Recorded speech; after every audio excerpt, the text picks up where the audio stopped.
দিয়ে বেগম খালেদা জিয়া এবং তার সন্তান আল্লাহ জ্যেষ্ঠ সন্তান আল্লাহ তারিক রহমান আল্লাহ দেশের বাইরে রয়েছে, অসুস্থ অবস্থায় আছে।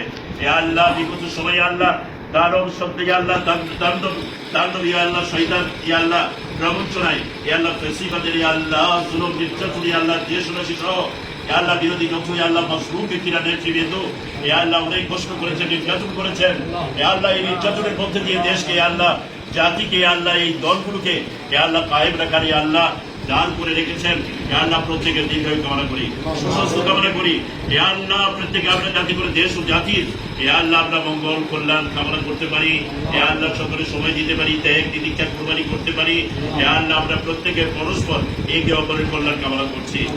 আল্লাহ দয়া করে উভয় জগতে আমাদের কল্যাণ দান করে দিন। আল্লাহ আজকের এই আশা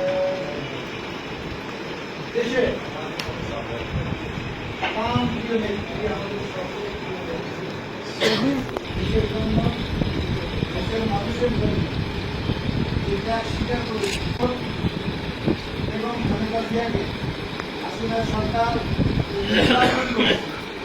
এই নির্যাতনের ফলে উনি আজকে মৃত্যুসজ্জায় পতিত হয়েছে। 5ই আগস্টের পরে এই স্বৈরাচার হাসিনার পতনের পর দেশমাতা বেগম খালেদা জিয়া চিকিৎসা করার চিকিৎসা করার জন্য দেশের বাইরে অবস্থান করছেন। সকলে আল্লাহর কাছে দোয়া করবেন, আল্লাহ পাক তাকে পরিপূর্ণ সুস্থ করে আমাদের মাঝে ফিরিয়ে দেয়।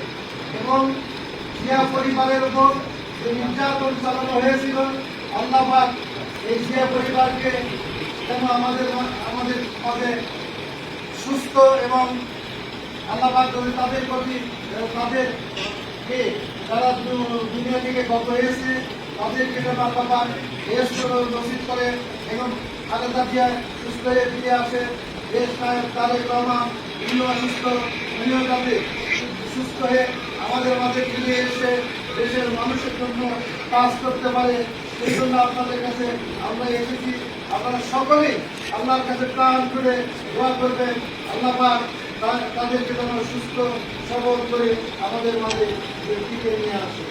এই কথা বলে আপনাদের সকলে সুস্বাস্থ্য দীর্ঘায়ু কামনা করে আমি আমার কথা শেষ করছি। আসসালামু আলাইকুম।